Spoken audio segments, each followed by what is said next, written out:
Vamos a comenzar con nuestro video, recordando que nuestro plan de estudios nos marca en el primer punto los siguientes conceptos que tenemos que abarcar. Aquí lo vimos de manera muy breve, pero bueno, el plan de estudios ustedes lo tienen en su cuaderno. Y vamos a comenzar con los conceptos de lo que es medir. El concepto de una medida. Una medida nos dice aquí que es la comparación de una magnitud física con una unidad de referencia. Por ejemplo, la longitud de una mesa con una regla, la referencia sería la regla que tiene centímetros y sabríamos cuántos centímetros mide esa mesa. De esa manera estamos comparando el tamaño de la mesa con la magnitud de referencia. Otro concepto que es importante comprender es la importancia de las mediciones que se aplican en la vida cotidiana. Todos nosotros llevamos a cabo mediciones, ya sea en la cocina, en la salud, en la ciencia, en la ingeniería y en cualquier tipo de circuito. Cuando medimos voltajes también estamos haciendo mediciones.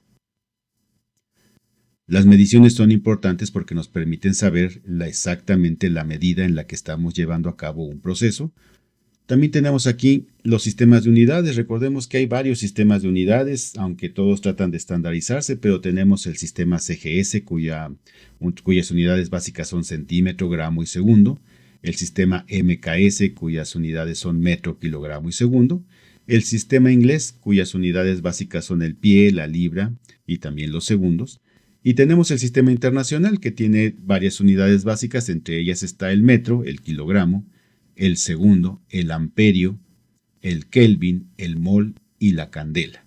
Todas estas unidades se utilizan en diferentes tipos de sistemas, ya sea para medir longitudes, peso, corriente, potencia, quizás hasta iluminación.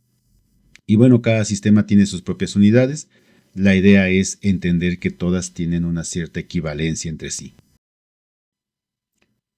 Ahora, existen características de las mediciones que debemos de recordar. La precisión es el grado de concordancia entre medidas repetidas, quiere decir que si medimos varias veces un mismo elemento, nos debe dar una cantidad muy parecida. Mientras más parecida sea esa medición en el tiempo, quiere decir que se hizo con mayor precisión.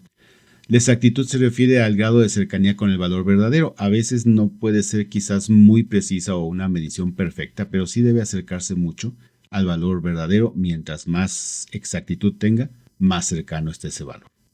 La sensibilidad se refiere a la capacidad de un instrumento para detectar ciertos cambios. Mientras más sensibilidad tenga, podrá marcarnos, por ejemplo, un multímetro, los cambios más pequeños que haya en una corriente eléctrica. La repetitividad se refiere a que obtengamos, digamos, resultados similares cada vez que hacemos una medición en las mismas condiciones. Mientras que la reproducibilidad o reproductibilidad, como la quieran llamar, nos permite obtener resultados similares en diferentes condiciones. Al medir un elemento, o en este caso hablando de un circuito, debe darnos resultados muy similares aunque varíen ciertas condiciones. Eso sea reproducibilidad, y la repetitividad es que si se hace en las mismas condiciones nos debe dar el mismo resultado o uno muy similar al que nos dio anteriormente.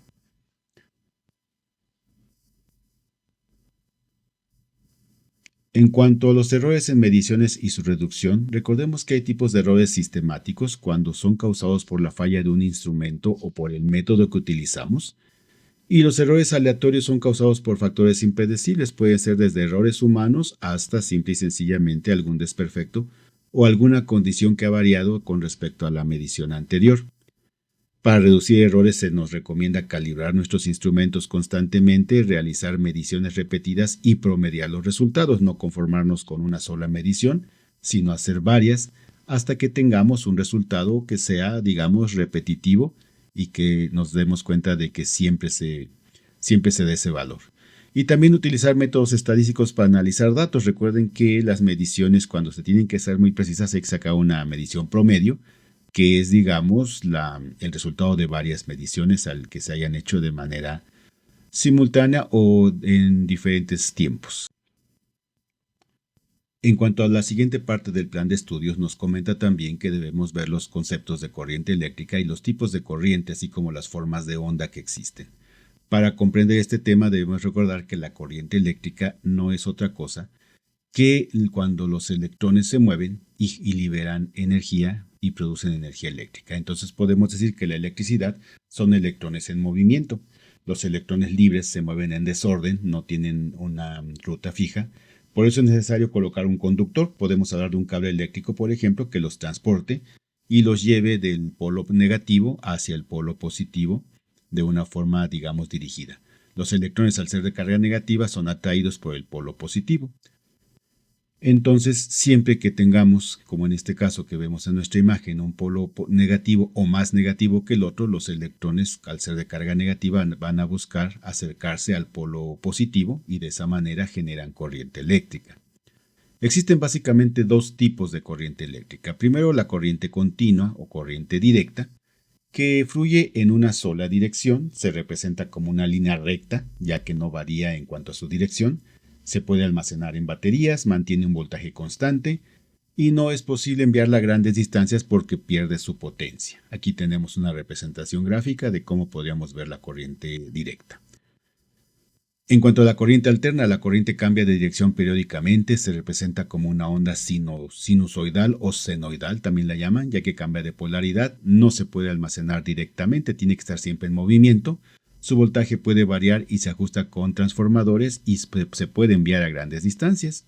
Aquí podemos ver una representación de cómo sería una onda senoidal o sinusoidal. La vamos a ver aquí aparecer en este momento. Esa es la forma en que representamos la corriente alterna. Vamos a verlo con más detalle. Entonces, hablando de formas de onda, podemos decir que la corriente continua se representa como una línea recta, mientras que la corriente alterna se representa como una onda o como una forma ondulada, aunque no siempre presenta esta forma. Si el cambio de la corriente alterna es, digamos, suave, se representa de esta manera, pero cuando es un cambio más abrupto nos presenta diferentes formas de onda.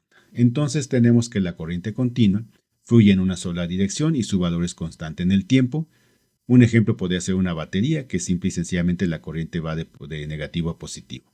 En cuanto a la corriente alterna, pues cambia de dirección periódicamente, por eso la representamos como ciclos. Y la forma de onda más común es la senoidal, donde la corriente oscila suavemente entre valores positivos y negativos.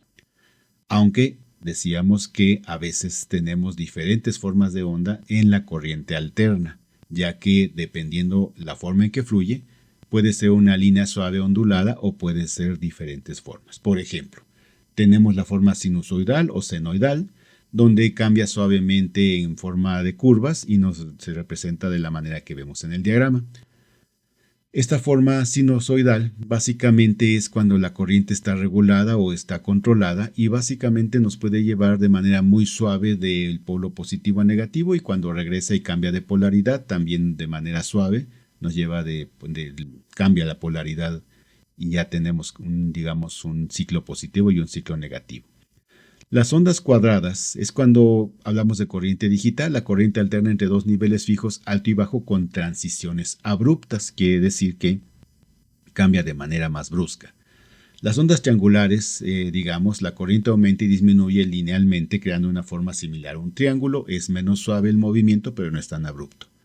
En cambio, en la forma de dientes de sierra, ahí sí podemos decir que la corriente sube suavemente, pero baja de manera muy abrupta, y podemos ver en el osciloscopio este tipo de onda, donde la caída es muy brusca. También se tienen en cuenta los pulsos, que es cuando la corriente es intermitente, y se representa con diferentes puntos que suben y bajan dentro del osciloscopio, y nos habla de que estamos recibiendo una corriente que no es constante y que es intermitente y se ve en forma de pulso.